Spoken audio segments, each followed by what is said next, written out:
Welcome to the Ringer NFL show. Sheil Kapadia here with my friends Steven Ruiz and Diante Lee. Good to have you watching on FanDuel TV or listening on Spotify. We just got finished watching a wild Sunday night football game. We're going to talk about that, talk about the rest of the action in Week 10. Diante, have you had a minute to wrap your head around what we just watched at Lions Texans? I think you could give me an hour, and I don't know if I'd be able to wrap my head around what we just watched for Sunday Night Football. I mean, you want to talk about like the swings of the game just taking you every which direction and then finishing on maybe like the closest make you could possibly have on a field goal. I really am still trying to process what all this means and what to take away from this game.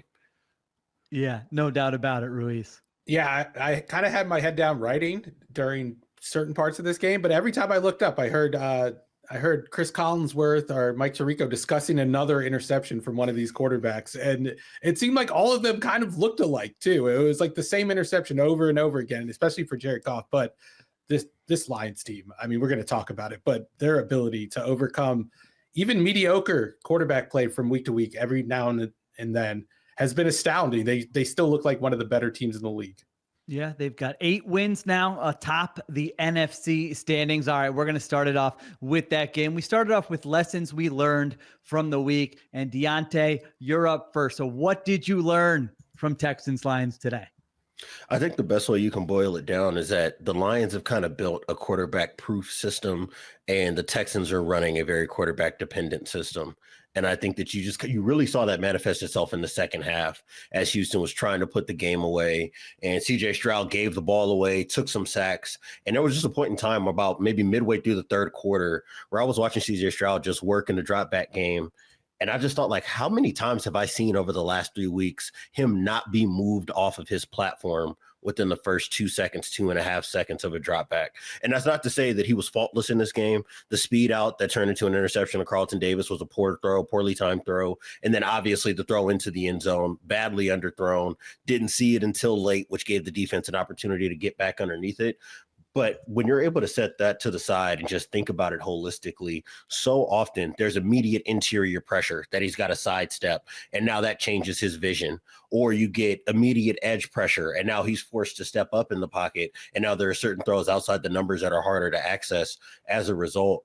And you could definitely just feel kind of the weight of how much he has to do for this offense in every possession in the second half. Whereas on the other side, and this is something that we've talked about with Detroit before, it is so easy for them to flip a gear and say, all right, we don't have it in the passing game. We're going to go to screens. We're going to go to the downhill run game. We can design certain things with choice routes for Amon-Ra St. Brown. We can get different design things in gotta have it situations for a Jamison Williams or a Sam Laporta that just looks so much easier for Jared Goff than what you're looking at on the other side with most other quarterbacks in the NFL. And I would say specifically tonight against CJ Stroud. And that ultimately ended up painting the difference in this game, is that Detroit was able to get to a different part of its playbook that did not ask its quarterback to be the ultimate problem solver in order for them to be viable offensively. Yeah, to your point, he was one of the best quarterbacks when throwing in rhythm last year. And there's like a certain time frame that you have to hit to be considered throwing in rhythm by like Next Gen Stats or Pro Football Focus. He was one of the best. It was him, it was Purdy, it was Tua. It was the 3 Shanahan quarterbacks, or Shanahan offense quarterbacks. This year, that's totally gone away. And the question with offensive coordinators, especially young ones who haven't really proven themselves, is typically, okay, what happens when the defense finds a counter to your initial punch? The best coordinators find a counterpunch. Bobby Slowick still hasn't found a counterpunch. We've been harping on it all season, but you could see the results of it. Like you got ideal performance out of your defense. They did everything they wanted to do against the Lions. They wanted to make Jared Goff a drop back passer. He was in this game, and he threw a bunch of interceptions, and they still couldn't capitalize on those mistakes. If the defense is playing this well and the offense is going to let them down against a top team, like, I don't know how you feel confident about Houston going into the playoffs. And ultimately, in this year, after they made their moves in the offseason, that's the goal, is success in the playoffs. Yeah, I thought Stroud was awesome in the first half, that drive to end the first half. I thought we were getting the performance I talked about on Friday where I'm like, I just want Stroud to put the cape on and put the team on his back.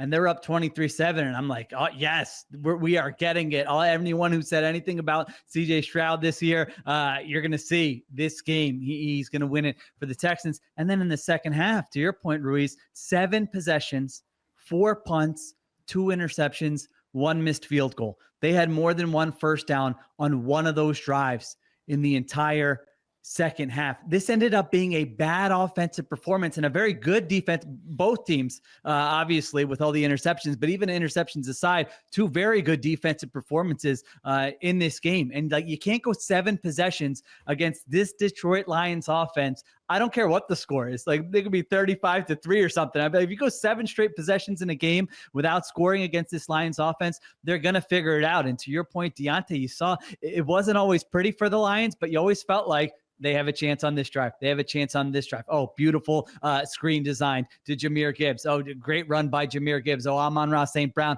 on the choice route. Like, they have so many more things to work with than this Texans offense does right now. And I think a lot of it obviously starts with that Texans offensive line. Even in that first half, I was surprised on the broadcast. They come back out of halftime and they're like, CJ Stroud was pressured on 50% of his dropbacks in the first half. I'm like, man, and that seemed like good protection from the Texans offensive line. Now, if you want to look at the glass half full for the Texans, Diante, Nico Collins doesn't come back yet. He's going to come back. How much of a problem solver do you think he can be for the issues that ail them?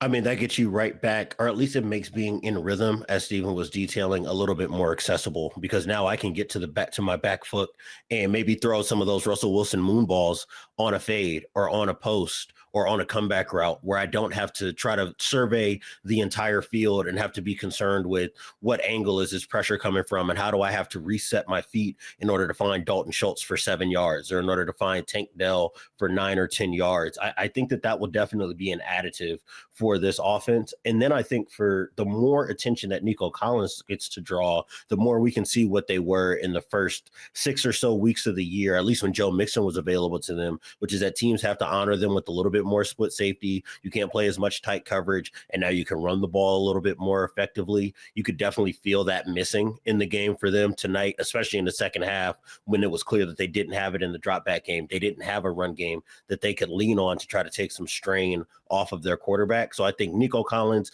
as an explosive passing threat immediately adds value. And then I think the implied value of what that gives them also adds to their run game and makes it a little bit easier on your Tank Dells, on your Dalton Schultzes, on John Mechie. And I think it keeps them out of having to be in as much 11 personnel, pure spread stuff to try to move the ball in the passing game. So I have a question for the group. Should we be concerned about this performance? It is notable that Detroit was able to overcome the 5 interception performance from Jared Goff, but you don't want to be overcoming that type of performance. And if you go back like 3 weeks ago when they played the Titans, it wasn't like he was good in that game either. He's had some questionable games. They've been able to overcome them against inferior opponents. But what happens when they start playing better opponents? I feel like there is a red flag to take from this game, even though Detroit was able to overcome a lot. I'd be thrilled. I'd be thrilled if I were a Lions fan. I mean, this type of game, their defense, remember all the talk we had in August about, is this defense going to be any different, the way they play? I mean, to come out, if they don't come out 7 straight possessions to hold the opponent scoreless, you're not even in the game. The takeaways, the pressure they're able to get even without Zadarius Smith playing in this game, some of the plays from Carlton Davis, you saw Lee McNeil in this game. So I feel like this is an outlier game. I hear you. It's happened before. It will happen again if they're maybe if they're outside in December, which it doesn't look like they're going to be. Most weeks, this Lions offense is going to work, and he's not going to throw 5 interceptions, Jared Goff. I mean, their passing game for the most part has worked. We know they lean on their run game. We know their offensive line is awesome. So I would be thrilled about this because I didn't know that they were a team that could win in different ways. Like, you mentioned it. They got the game script. They're down 23-7, and they still somehow found a way to pull out this win with a big kick at the end of the game. So I don't know if you agree, Diante, but I was thinking if I'm a Lions fan, I'm like pumped this week. I'm like, we are the best team in the NFC still. Yeah, I mean, you should feel okay. I do think there were points in time, especially before they got things rolling in the second half, where you can look and feel the fact that Amon-Ra St. Brown is not a natural one-on-one separator or ball winner. I think that Houston was able to do some things in terms of playing cover two and taking away some of those choice routes, playing man, and really being able to stick to him even when he's running those shallow crosses and some of the ways that they're able to manufacture touches for him. And I think defensively, one of the funny things about it is that it was almost as though the flow of the game and what the storyline of the game was going to be for both defenses kind of flipped. Whereas in the first half, and I know I said it before we got on the show, we were just kind of texting back and forth, just that the first half really kind of painted how much of an absence Aiden Hutchinson's injury gave this defense, right? Because they weren't affecting CJ Stroud in the same way in the first half. He was able to operate a little bit more in rhythm, and you saw him kind of picking this defense apart in the middle of the field and out on the perimeter. And I thought that Houston was playing really well in spite of not having Will Anderson. And then in the second half, it was like that flow of the game completely flipped, where you could clearly feel the fact that Houston did not have its closer to be able to get to the quarterback and really affect Jared Goff. Even as he was turning the ball over, I think they could have definitely been helped by a guy who could get them a TFL in the run game, or somebody that they had to account for, so where they couldn't just run those perimeter runs that Jahmyr Gibbs ended up popping as the game went on. And that David Montgomery was finding the edge, getting off tackle as the game wore on. So he was definitely missed in that game. And then to your point, Sheil, just Detroit's commitment to continuing to push the pocket. They got a lot of quick pressure tonight, and it really kind of took away or mitigated some of the effects that we saw in the first half with them not having a top-tier edge rusher like Aiden Hutchinson and not having Zadarius Smith. So I do think overall you should be encouraged that you were able to dig yourself out of a multi-possession hole without your best guy defensively and without the guy you just acquired defensively. But I do think still you kind of have to be a little alarmed about what kind of position this team can land itself in when Jared Goff is playing as poorly as he was for the first 2.5 quarters of this game. I'm just saying, $53 million a year. I don't want to be talking about how we overcame our quarterback and like how the best our offense has looked has been in games where he's taken a back seat. Like he should be driving the bus if he's making that much money. And I think it's going to be harder down the line to keep that team together that's making his job so easy. We'll see what happens though in January. That's the one reason why I can't trust this team. That's the one reason why I'm hesitant to pick them to win the Super Bowl or even make the Super Bowl, is because that quarterback, he's a quarterback who needs a certain game script to play his best. That's been proven throughout his career. And this year hasn't given us any evidence to the contrary. Yeah, overall, I agree with you that, yes, there are certain conditions you want in place for Jared Goff to be at his best.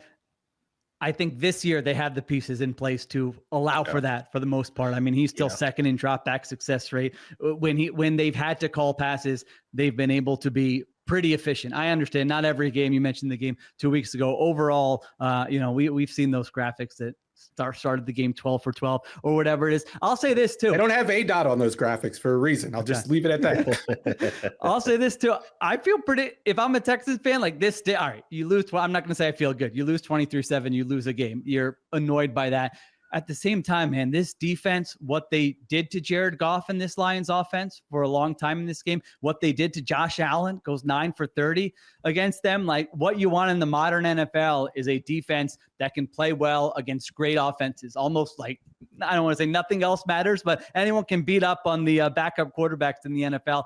And they have a defense, and they have a defensive coach in DeMeco Ryans, who has a history of coming up with game plans to fluster some of these very good offenses. So get Will Anderson back, get Nico Collins back. You're still going to win the division. I'm not giving up on that team. I think they're a team that could look different in mid-December than maybe they do right now. All right, we'll take a break. Sorry, go ahead.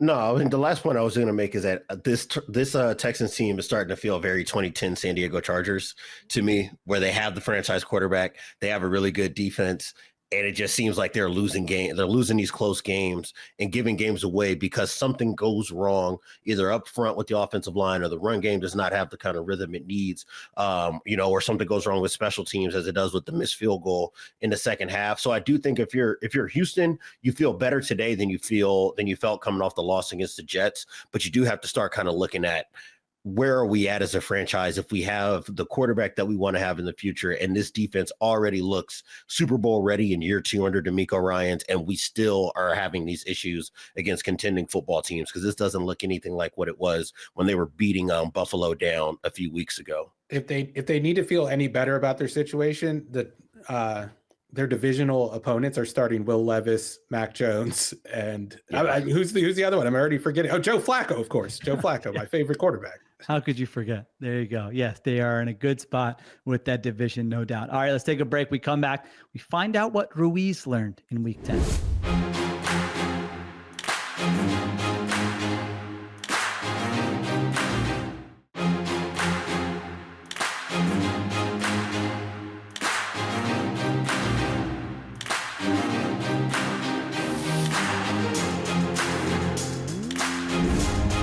All right, we're back on the Ringer NFL show. Ruiz, what do you got? What lesson did you learn in week 10? So I was going to come on here and say, like, Kansas City can't keep getting away with this, but like everything in me tells me, yes, they can. And they're probably going to get away with this, and they're probably going to win a Super Bowl. I'm talking about them escaping Arrowhead with a win in a game where they were outgained by the Broncos. The Broncos had a higher EPA. They had a higher success rate. They had a higher EPA in the passing game, a higher EPA in the run game, a higher success rate in the pass game, a higher success rate in the run game. They dominated this game. They should have won this game. But the Chiefs somehow, some way, they pull the win out. They get a block kick at the end. But this game really came down to what it's come down to all year for the Chiefs. The defense has played well, and Patrick Mahomes is magic on third down. But when you look at their splits on offense by down, that's where you get the real concern here, because they're not a bottom 10 offense on first and second down, but a mediocre offense on first and second down. And they are the best offense in the NFL by EPA and success rate and any metric you want to look at. That's typically when they've had most of their production on offense. I think once that luck starts to turn, and we saw it turn a little bit in this game against Denver, although Mahomes had a couple of third and extra long conversions that really helped Kansas City pull this one out. But once that luck starts to turn and they can't improve on first and second down, I think we're going to see a couple of losses. And I wouldn't be surprised if this season turns into a little bit of the 2023 Eagles season that we saw last year, where they start, 10-0, 9-0, whatever it was. And then by the end of December, it felt like they were going to lose the first playoff game they played, and that's what happened. I don't think it's going to get that bad because Mahomes and Reed are still here, but when you account for the fact that they're going to be in the AFC and playing against teams like Baltimore, Buffalo, even Houston can rebound, Cincinnati still has a chance to be a threat in the playoffs, I think the bar is a little bit higher than that 2023 Eagles team last year. Well, the funny thing to me, right, is that even though they've been winning these games in similar fashions, I don't think that we can just copy and paste the same analysis from past weeks where they kind of stumbled around and then pulled one out in the end to what we've been seeing over maybe the last 2 to 3 games. I thought that, when you think about when they beat the Saints and when they beat the 49ers, they were able to do that because they could rely on the run game whenever they got the light boxes, when teams wanted to play more man, and they were able to play behind that offensive line and try to mitigate asking Patrick Mahomes to be Superman on third and medium, third and long, third and extra long. What I feel like we've seen over the last 3 weeks is just less and less effectiveness in the run game, more teams that are just willing to load up the box on early downs and try to get them into those 2nd and 9s, those 3rd and 8s a little bit more often. And while I think things have played out fine because you have maybe the best quarterback to ever live behind there, you can just feel the constraint on this offense as every week goes by. So I'm with Steven. I think that in this game, them not having big turnover problems is ultimately what allowed them, I think, to hang around longer than what they would have in other situations when Patrick Mahomes was giving the ball away, felt like weekly to a defensive lineman, or some disaster play was happening in the run game with the fumble. But to me, I think the more that I'm watching this team, the less confident I feel. So I might be going in the opposite direction as Ruiz, where just like, as I'm watching that Broncos game, it just feels so certain to me that like, oh, these wide receivers really don't have an answer against any coverage picture that they see. And you saw on third down, Denver didn't really have to blitz them to get pressure in this game. It just came down to Patrick Mahomes shaking pass rushers off on 3rd and 13s and then lofting the ball to Travis Kelce or DeAndre Hopkins to move the chains.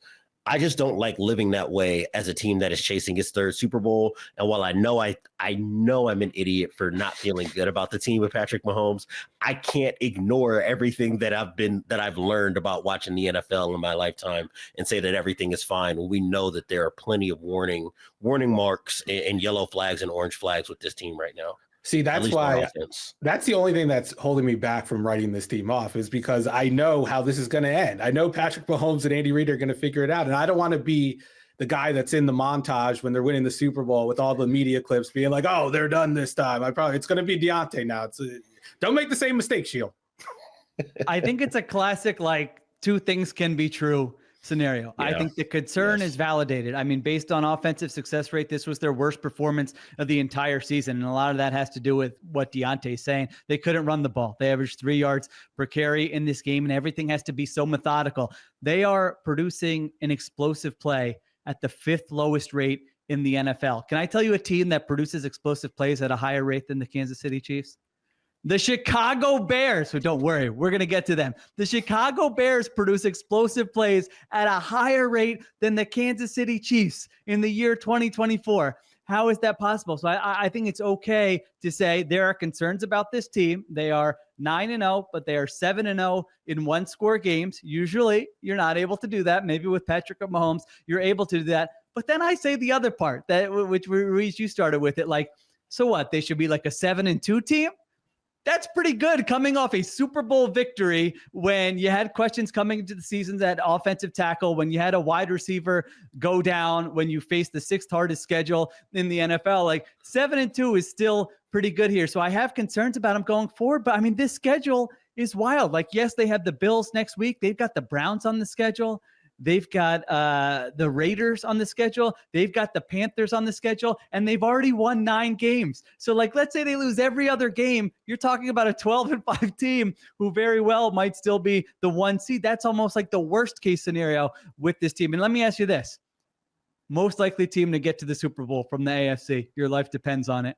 Right now, who are you picking? I'm picking Baltimore. I was about to ask you a similar question, like on a neutral field. I'm not. I'm picking the Chiefs. You're picking Kansas City. I'm picking the playoffs, especially in these playoffs where they're going to be playing at home against a team like the Ravens. If they face the Ravens, I'm picking the Chiefs. The Chiefs can still win in a lot of different ways. Like, their offense isn't as good, but they're probably still the most balanced team in the AFC. Their defense is way better than the Ravens, and I trust them on special teams. But Diante, like you didn't answer. Who do you got? It's Baltimore. It's Baltimore to me if we're talking neutral field. If we're talking about Kansas City getting home field throughout, I mean, I'll take that. You think Mahomes is scared of a neutral field? What are you two talking about? Neutral field. Look, it's not even to me. It's not even that there's anything wrong with Patrick Mahomes. Like, if anything, like, the fact that I am not just dismissing this case outright is the biggest bow at the feet of Patrick Mahomes there is.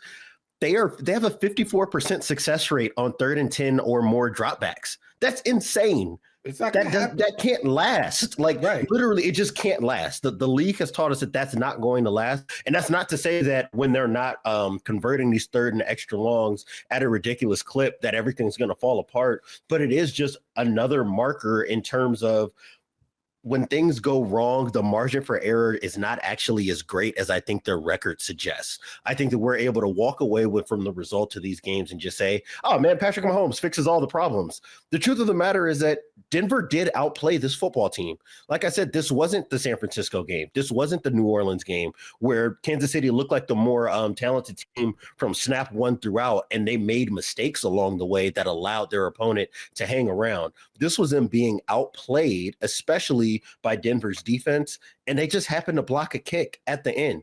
And that's not to say if Denver makes the kick at the end of the game that we're coming in and saying, aha, they've been exposed. Everything is going, everything is crumbling for this team, and we can finally be honest about where Kansas City is. That's not what I'm saying, but I think that them not having that loss this Sunday, I think just paints over once again some of the things that have gone wrong with this offense. And I am just concerned when you see Buffalo, when you see Baltimore again, assuming that they do see them in the postseason, that those are going to be the kinds of teams that can keep pace with them when they are playing at their best. And maybe the high variance that they've been living off of Patrick Mahomes goes in another direction. Yeah, I mean, that's why it feels a little Eagles coded to me this year. It's because, like, if you go back to like September of the Eagles season, like, they had problems, like Sheil was saying, but like, they were still a good football team. And if you If you gave them neutral luck, they'd probably be 8-2 instead of 10-0. But no, those problems fester and they get worse. And the run game point that Diante brought up, I think is a very good point. This game, their pass rate was 75.4. That was not only the highest of their season, it was the highest of the season across the NFL. This was not a game that they were trailing in for most of the game. I know they were down. How often they pass on early downs, you're saying? No, not even early downs, just a total. Overall. Yeah, 75.4 of their plays were pass plays. I mean, I know they were down by double digits early on, but it wasn't a game where they were playing catch up, so to speak. They were, the Broncos scored 14 points the entire game. And I just think that playmaking burden is just going to just buckle Patrick Mahomes eventually. He's not, like Diante said, he's not going to be able to keep completing these passes on 3rd and 10. And you mentioned the numbers. Yes, the offensive numbers overall do look good, but that's almost entirely based on 3rd down. You said only 5 teams have a lower explosive play rate than them. If you go on 1st and 2nd down, no team has a low. They have the worst explosive play rate in the NFL. They are 18th in EPA. They are 10th in success rate. That's good, but it's not great. It's not going to sustain your offense. We've seen high success rate offenses fail in the NFL. You have to generate explosives, and they just aren't outside of Patrick Mahomes' magic on 3rd down. That's why I'm concerned. I'm also less concerned because it is Patrick Mahomes, and maybe he will just keep this up for the next 4 months or whatever. Yeah, I share. I think the concerns are valid, and there's also still no team I would take over them. Matt Patricia ain't walking through that door, with the 2023 Eagles. They still got Spags. What's more likely? Spags and the Chiefs defense slows down the Ravens offense, or that Ravens defense is able to stifle the Chiefs offense? I would say the former is more likely, but I think if we're looking at that week 1 game, the issue wasn't that Spags shut down that offense. Yeah. And that to me is the biggest concern. So I think that now really what this season has done has almost given us a very narrow focus on what next week is going to look like when they play Buffalo. Because if it looks similar to the Ravens game where the Bills are able to march the ball up and down the field, even if Kansas City does get that one play or those 3 plays they need late in the game to win, I'm probably going to come out of that game wondering whether or not I still trust this team to go win those games in the postseason. Obviously just setting aside the fact that means they're probably going to get home field advantage throughout. I need to see them really give me something emphatic. And this is not a Styles points thing as much as I want to see the recipe that we know to win Super Bowls show up and be present for the Chiefs when they're playing these games on a weekly basis. Yeah. They're not a juggernaut. I mean, Bills are in the mix.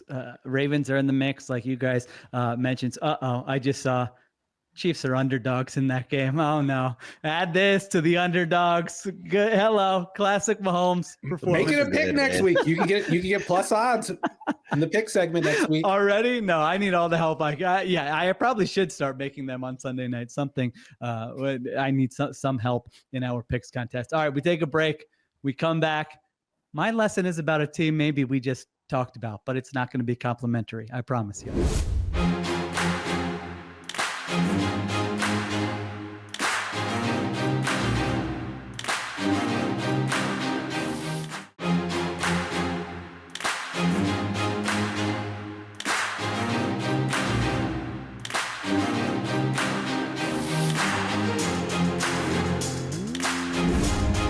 All right, we're back on the Ringer NFL show. Lesson that I learned, because I thought this was a big week for this team, and it didn't go so well. The Bears' playoff hopes are over, and so is Matt Eberflus's tenure as their head coach. I mean, I know what disaster looks like. I know what the end looks like, and it looks like what's happened to this team over the last 3 weeks. So today, they lose to the Patriots 19-3. They're 6.5-point favorites at home, and they had 11 first downs in this game. They were 1 for 14 on 3rd down. Caleb Williams got sacked 9 times in this game. It was a complete disaster. Now, if it were one game, I would say rookie quarterback, every team's going to have ups and downs, but rookie quarterback, you're going to have ups and downs. The last 3 weeks for this team, Jaden Daniels might have ended Matt Eberflus's coaching career in Chicago, because you have that play where You have a player on the team, Tyreek Stevenson, looking at the crowd while the Hail Mary is happening. Still probably the most fun moment of the 2024 season. Not for Diante, who is a defensive coordinator, but Ruiz and I can at least laugh about it. You have that.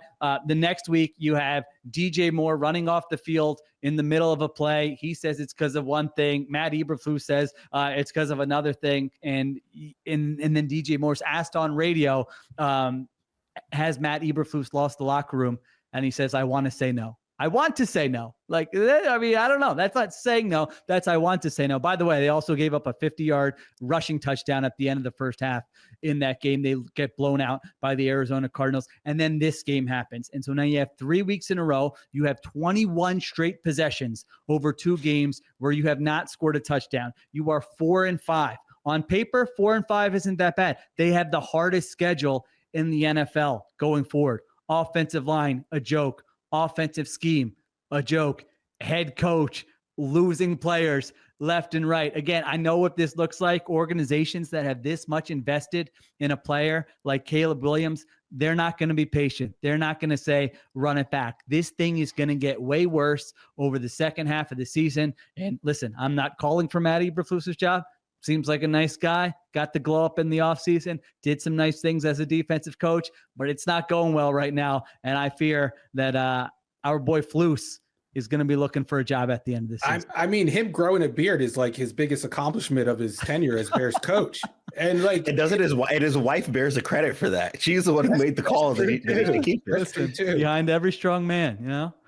Yeah, and like you can't trust. Like he could play the, I could change my OC card. I could fire Shane Waldron, replace him, and turn things around. But like he's 0-2 with OC hires now. Yeah, Luke Getsy did that. Yeah, Getsy was a disaster his first 2 years, and Getsy didn't even last more than 10 games in Las Vegas in that place. So like, how would you trust him to hire the play caller for Caleb Williams going forward?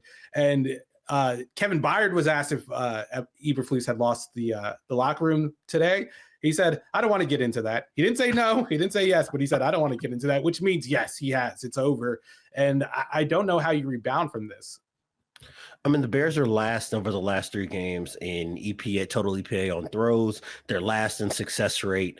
I mean, and you don't need advanced analytics to look at this. This is something I pointed out when they played the Commanders, and just how often you're watching Caleb Williams have to deal with these very basic passing concepts out on the perimeter and these crushing pockets. And I will say, it's not necessarily that he invites pressure as much as his tendencies when he's pressured can oftentimes lend themselves to him making a play worse. That definitely came up at times. I know that Steven and I, in our group chat and some of our other buddies are just kind of talking about, like, at a certain point, Caleb Williams has to just kind of understand the offense that he's playing in. You're not going to get butt naked receivers. They're always going to be tight window throws, because that's just the design of this drop back game right now. And I think that all the criticisms that come with that are founded and warranted. And I would definitely like to spend some time shining a line on them, because I know we spend a lot of time talking about it. But I also think that Williams needs to do a better job of managing the pocket, of getting the ball out.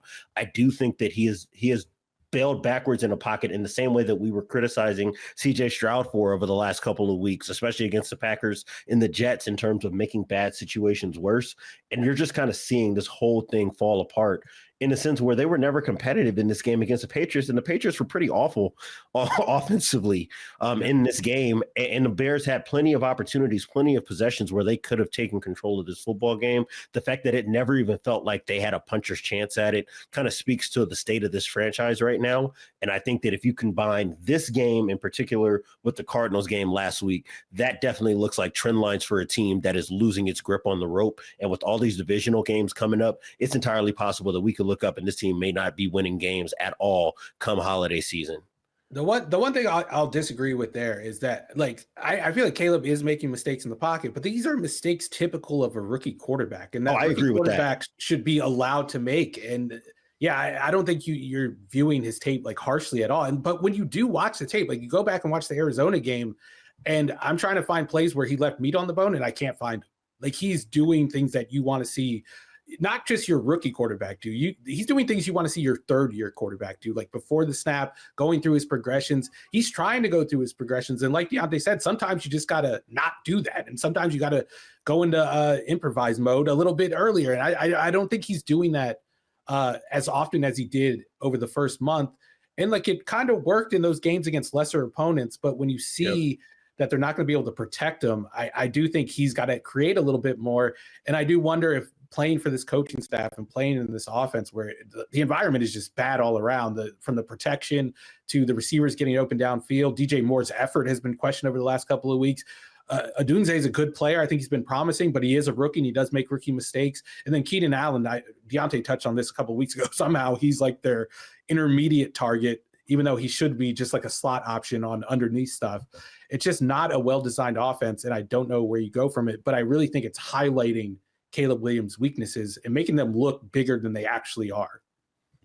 And anytime you have a rookie quarterback who plays right away, you also have to worry about, are they going to develop bad habits? And, he might be doing some things at a high level, but I do wonder about the pressure stuff. Not to say like he can definitely do, you don't want the quarterback in a situation where they're dealing with that so often that they have to make decisions. I mean, this game, he's 2 for 9 for 10 yards when pressured. On the season, he's being sacked on over 11% of his dropbacks. Again, I'm not saying that's all on him, but that like you want him to be able to operate in a functional offensive ecosystem, and they're not doing that right now. And so then you worry if this happens over and over and over again for the next, 8-9 weeks of the season, then what are you working with in the offseason when you're trying to get him ready for his second season? So it's just like, to me, stuff piling on top of each other for this Bears team. And then you look at the schedule and they haven't played the Packers yet.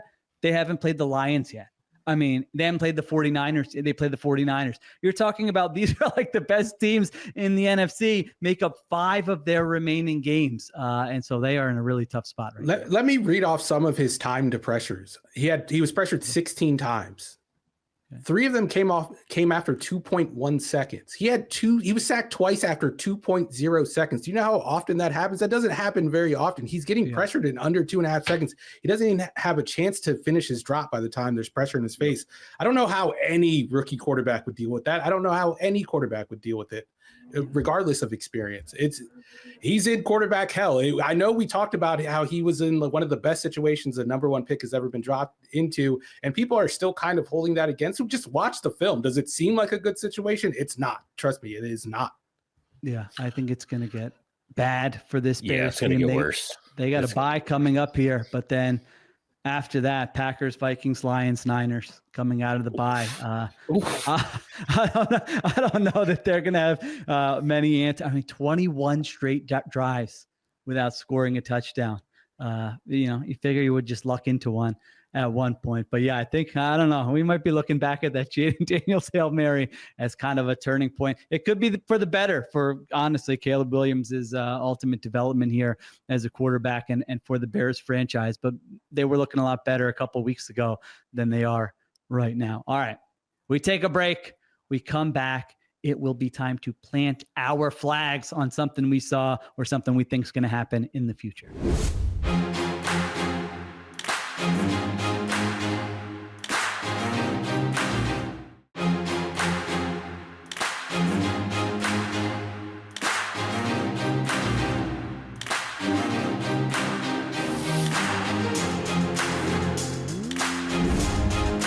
We are back on the Ringer NFL show. I'm going to lead us off. All right, we plant our flags on something in the show. I'm planting my flag on the fact that we can ignore the following teams when it comes to the playoffs. See ya.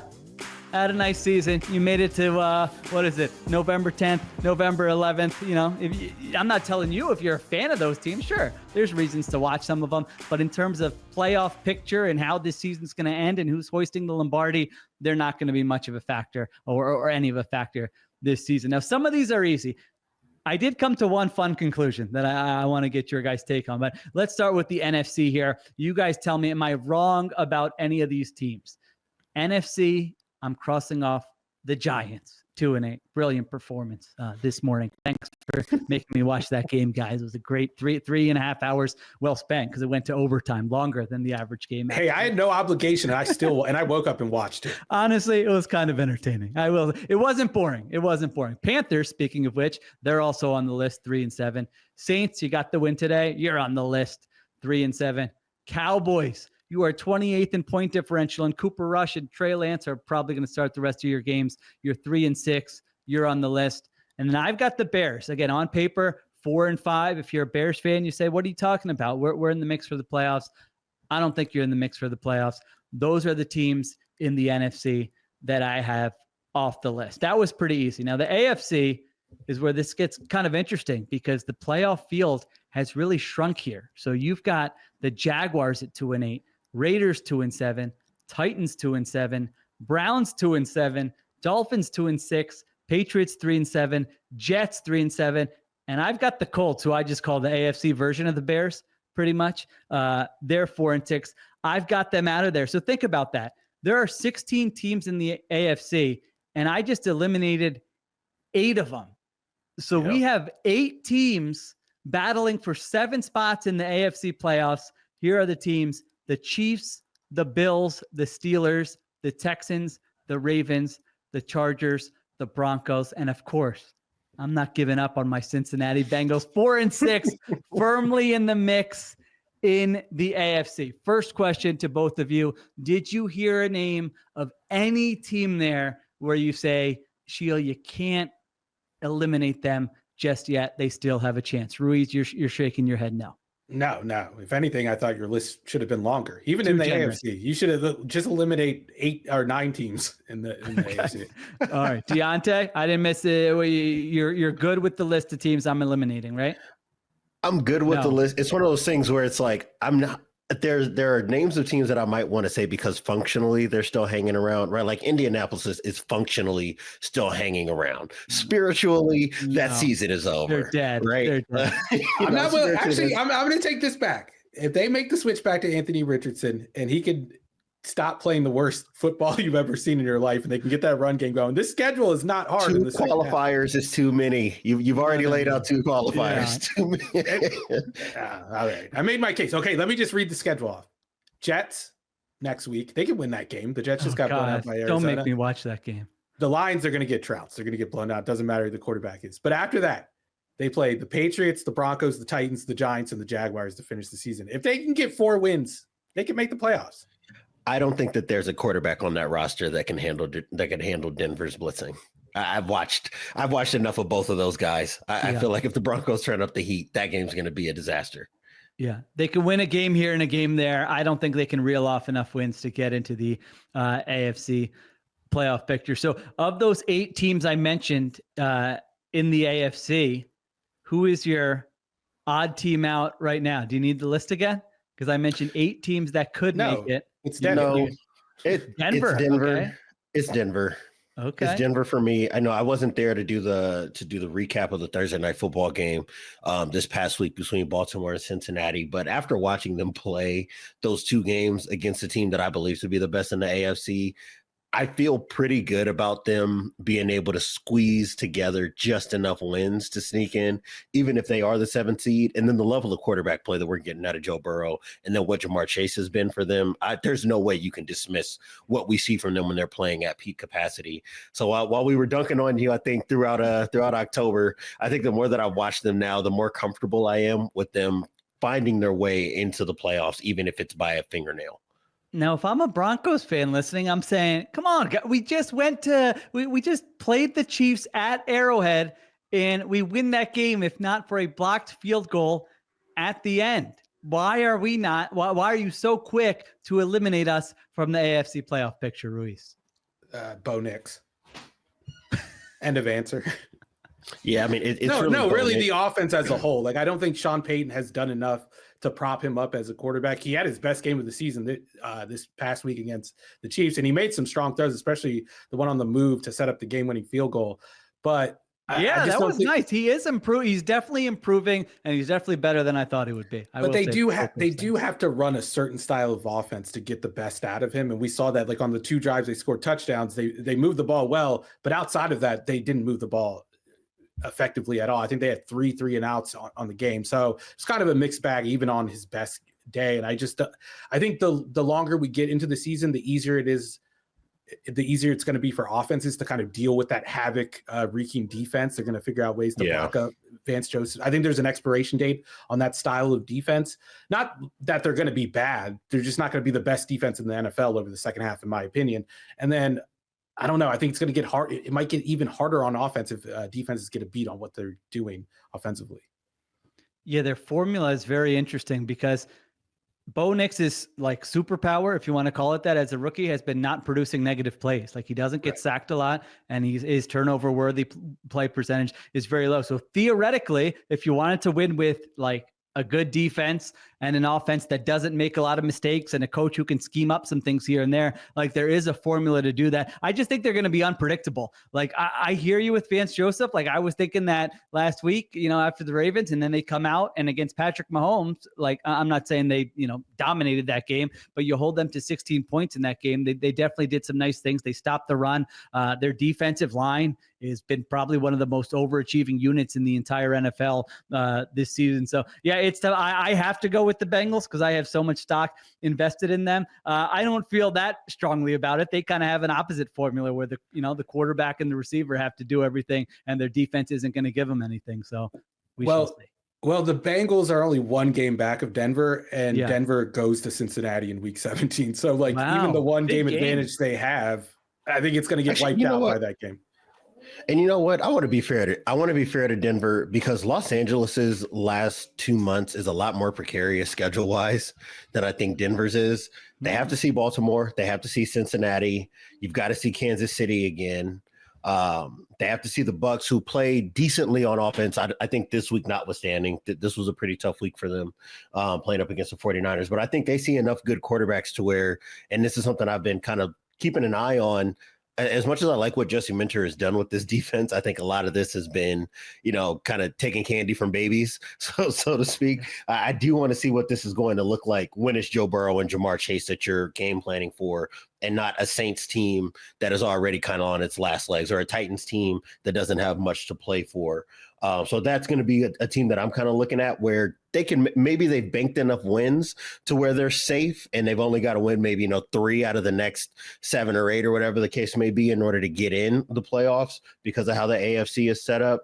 But I do think if there's a team in this group that can fade fastest, it might be Los Angeles, just because the quality of opponent coming up over the next month. All right, let's take a break. We come back, we find out where you guys are planting your flag.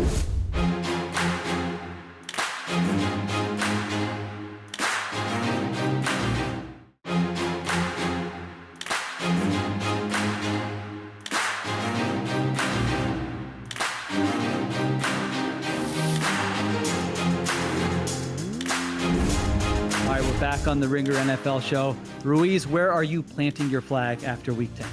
All right, mine's a little prediction. Fast forward to wild card weekend. Imagine this. Okay. The Falcons are hosting their first playoff game since the Super Bowl run with Matt Ryan. So this is Saturday, probably. Yeah. Feels like a Saturday. They're taking on the fifth seed at Minnesota Vikings. In Minnesota, who are they trotting out at starting quarterback? Ryan Tannehill. I think I'm done with Sam Darnold. I've been done with Sam Darnold. If you search Twitter, put in Mullins on Twitter, and you'll find a lot of great tweets from Vikings Twitter. I think they're done with Sam Darnold. They were calling for Nick Mullins. They were also calling for Tannehill. But Tannehill has been waiting for an opportunity. He said in August, I think, I'm not going to sign with a team unless they're a playoff contender, they have a good offensive line, and they have good skill players and good play calling. Minnesota fits that to a T. Check marks all across the board. All right. That'll do it. Thank you for watching on FanDuel TV. For more, check us out on Spotify or Ringer NFL on YouTube or wherever you get your podcasts.